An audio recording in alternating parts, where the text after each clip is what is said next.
How's it going, everyone? My name is DrapPep. Welcome back to another installment of Drap Chat.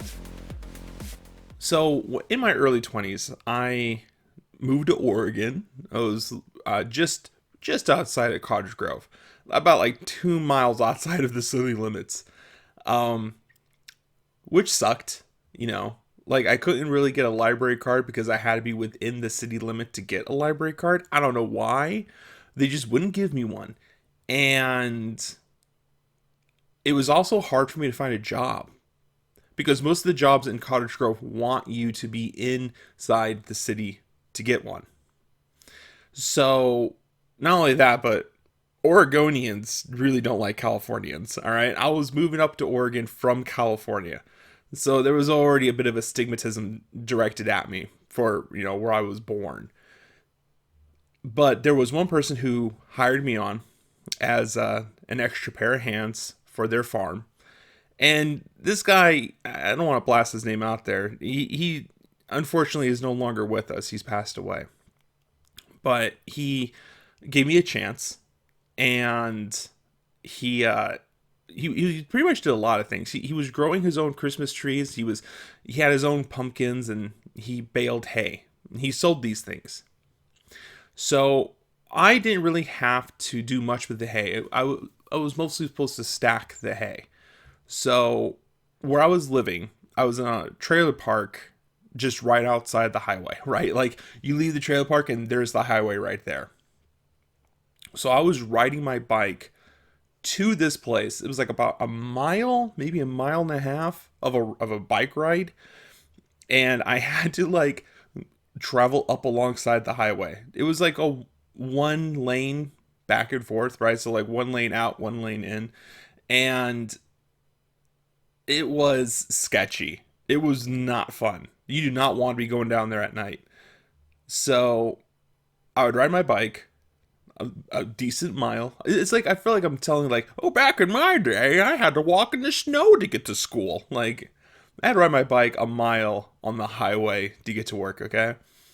So I get there and I see that the setup is pretty much a trailer, all right?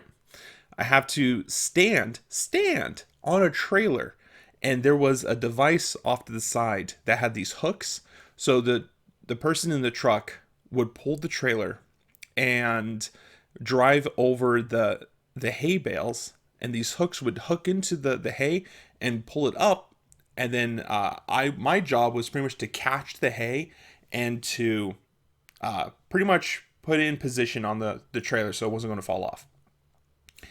And we'd be way up there. Oh my God, we'd be way up there.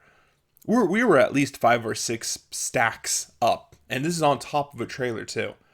So if anyone was to fall off, which every now and again the hay would fall off, and some of the workers would go with it, you would get hurt. You would. You'd get lucky and just kind of get like a bump, but there was times where people actually did get hurt. And this was backbreaking. I mean, you're catching these hay bales as it's coming down, and you gotta be fast. And this trailer is bouncing all over the place because you're in an open field. So you're pretty much being bounced around on this trailer. And every so often, the owner would come up like, oh, you guys are going too slow. I got it from here. And he'll get in the driving seat, and he will take off. He was moving. And that made it harder to stay on that trailer. So when the boss wasn't around, his son was the one that was driving it, and he took his time. He knew that we'd get it done. He wanted to be safe about it. And I really liked that his son was safer about this than his father was. So we would gather all the hay, and then there was this machine. It was like a conveyor belt. And you put the hay on the conveyor belt, and it would put it up, and there'd be people on top, meaning me, would be on top to get the hay to stack it inside the barn. And then we'd go back on the trailer and we'd go out again and do this all over again. Guess who has a fear of heights, by the way? Me. I do. You got to get over that fast when you're doing this job. Fast. I probably did this for maybe a week. I was making about just only $100 a day. It's not worth it. It was not worth it. I ended up telling the boss, because like we were almost done anyways, and I was like, hey, I'm good. He's like, what do you mean you're good? And I explained why I didn't want to show back up again. So the boss's kids wanted to participate, and I was kind of like, I don't really want them being around these machines, and like we were trying to get this done. And at the time, because I had a fear of heights, I didn't want to go all the way up on top of the hay to stack it at the top of where they were. So I was like, I'll be at the bottom. I'll be the one that loads it to you guys. And they're like, oh, we need someone down there anyway, so that works. Well, the boss wanted me up there also. And so he would send his children to do that job that I can easily do. And like that. But I didn't, I just let it slide. I went up there with the others, conquered my fear of heights, despite how I felt. And every so often, when I wasn't looking, my leg would get sucked into the hay and I would almost fall nearly 3 stories. At least it felt like 3 stories. I don't know how high up I was, to be honest. High enough to where it was going to hurt if I hit the ground. Okay.